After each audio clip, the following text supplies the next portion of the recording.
It's cooking time. Actually, yung amo ko yung magluluto pero umalis siya. So, inutusan niya ako.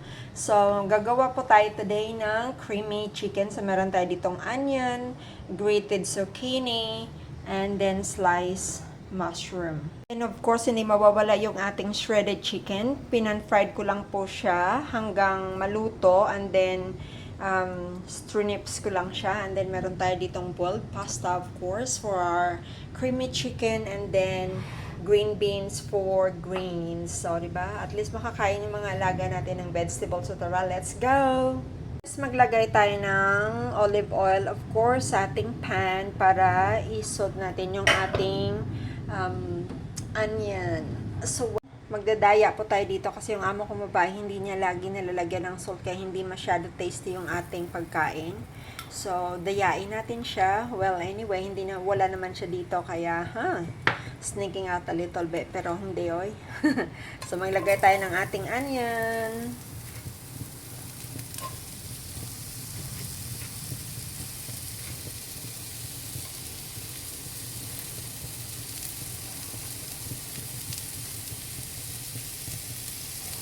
Guys, yung ating onions, so ipa-fry lang natin siya hanggang syempre maluto or mag-caramelize. So, diba? Para lumambot, sumarap, tatamis yung ating mga niluluto. So, hayaan lang natin siya dyan for a second. Yan na guys, brown na yung ating onions. Ilagay ko yung ating mushroom.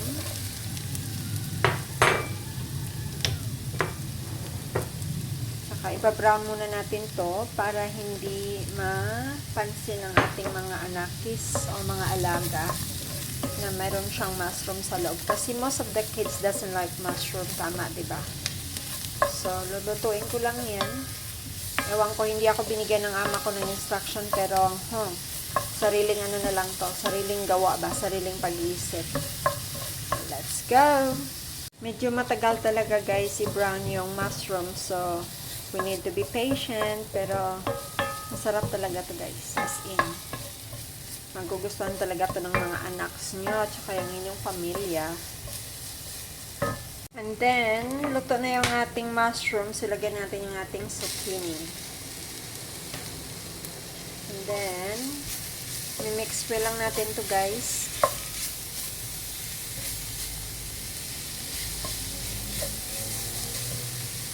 Tayo ditong French onion powder for siyempre pampalasa, diba? Bali, ito na yung kanyang soup base, pero hindi tayo gagawa ng soup, hindi gagawin natin siyang parang flavoring lang.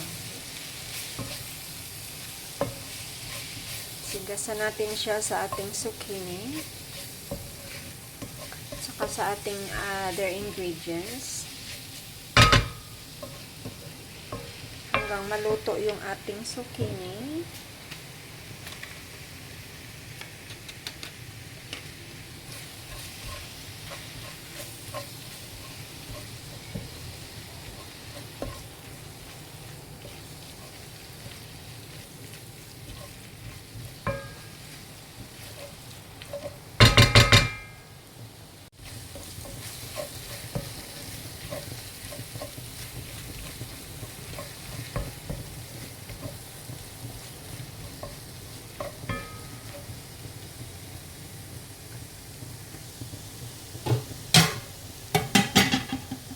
Then, lagay na rin natin yung ating shredded chicken.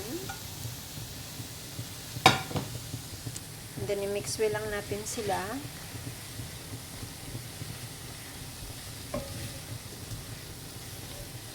And then, mayroon tayo ditong 1.5 cup of milk. Fresh milk.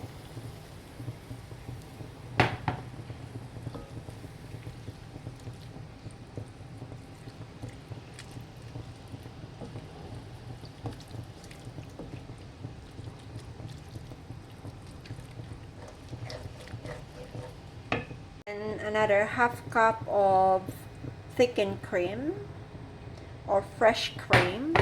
And then, imimix lang natin ito. And then, lutuin natin hanggang maluto silang lahat.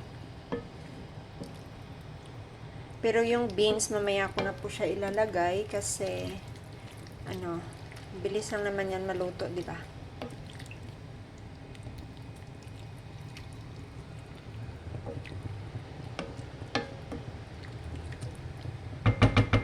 So, iiwan lang natin siya dito hanggang creamy talaga siya at saka maluto yung ating zucchini.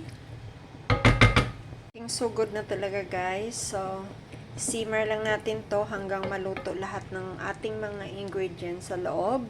And then, saka natin mamaya ilagay yung ating pasta. Ayan na siya guys. Medyo lumapot na siya. Pero wag natin talagang siyang iiwan kasi tingnan nyo guys. Didikit siya sa baba, sa ilalim pag iiwan natin siya ng medyo matagal. So, kailangan very attentive po tayo sa pagluto nito para hindi po siya didikit sa baba. So, tara guys. Keep cooking.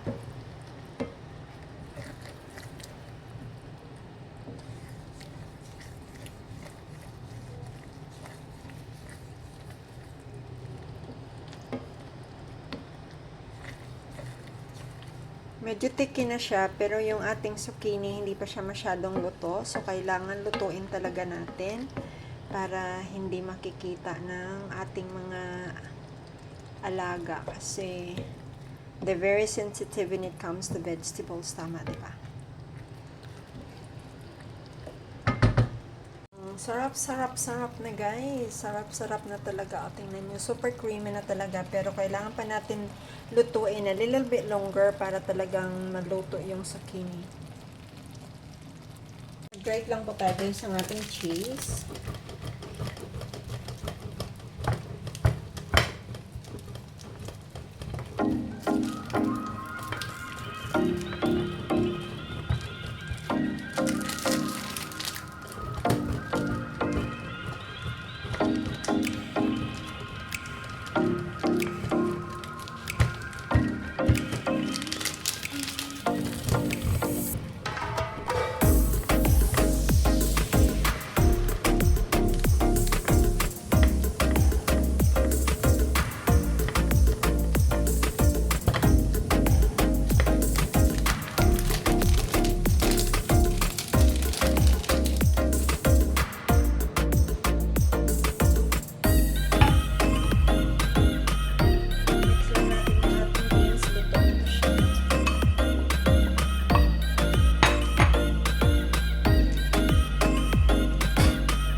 i-bake natin